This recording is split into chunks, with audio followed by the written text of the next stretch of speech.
All right, folks, welcome back. We are here at the ACC Kickoff with Ken Sakura, who does the writes for the Atlanta Constitution down there in beautiful Atlanta, Georgia, and he does the Georgia Tech and also the ACC as well. So yesterday you had a chance to hang out with Paul Johnson and all the folks at Georgia Tech. What's their mood like for this year?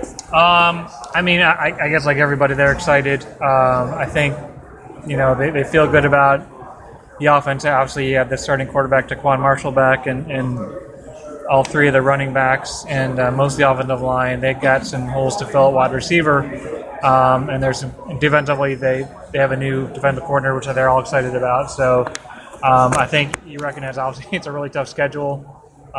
Georgia and Clemson to start, not to start, but like to open up with, but on there at the top, and then Virginia Tech and Miami.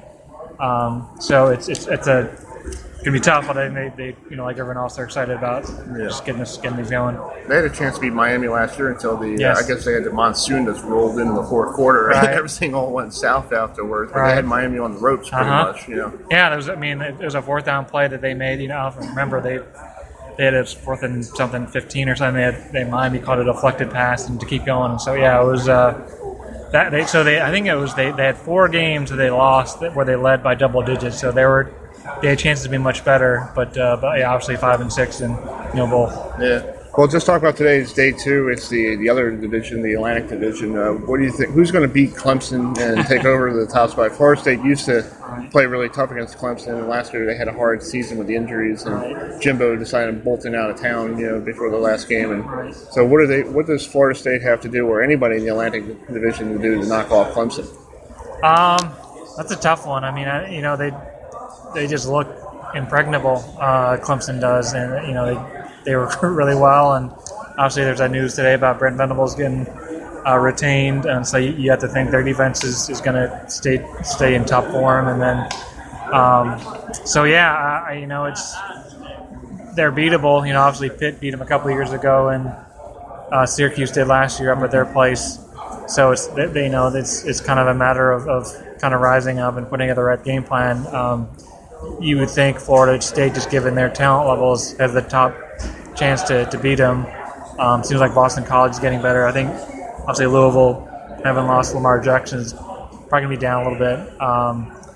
But it's hard to imagine, at least this season, anyone knocking them off.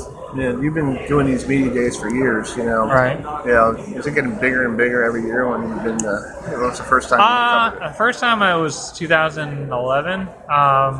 I guess a little bit. It's hard to, it always seems roughly the same, but I imagine it probably is getting a little bit bigger. I think obviously as the league's done better, they attract a little more national attention.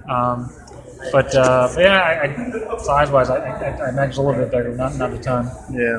Just talk about being down in Atlanta. They got a brand new stadium there. The new football field, and then they got the Braves up the road now. Right. They're not in Atlanta anymore, and now Turner Field is now a football stadium. Right, Georgia State. Yeah. So just talk about the hotbed of college football in that area. You're only near Athens for 15 minutes up the road. Right. It's a little bit farther than that, but yeah, it's a neat place. Certainly from a college football perspective, I think they like to think of it, or really think of it as it's kind of the capital of the SEC, and then you have the College Football Hall of Fame. They have the Chick-fil-A game every year to start the season off, and there's very few places in the country where college football is so important to so many people from so many different schools. It's kind of neat that you just drive around and you see bumper stickers and flags from all over the SEC, ACC, and so.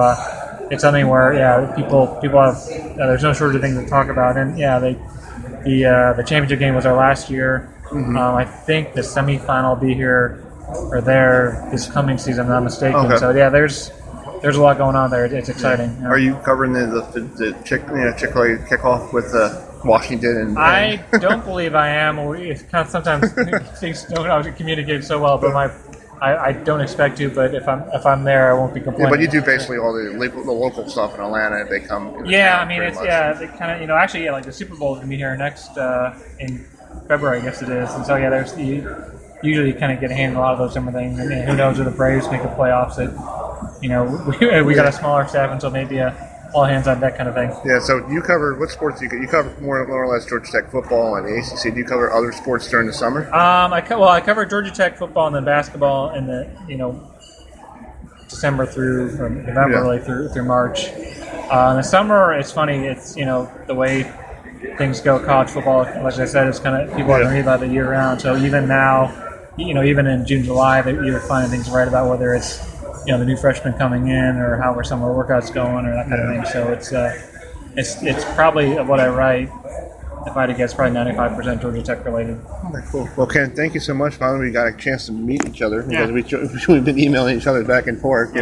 So hope that I could get you on in the fall when we do our show, on Wednesdays, and we'll talk more Georgia Tech football. That'd be great. All right, Ken. Thank you, man. We'll be right back here, folks, in a couple minutes here on Purple FM Radio.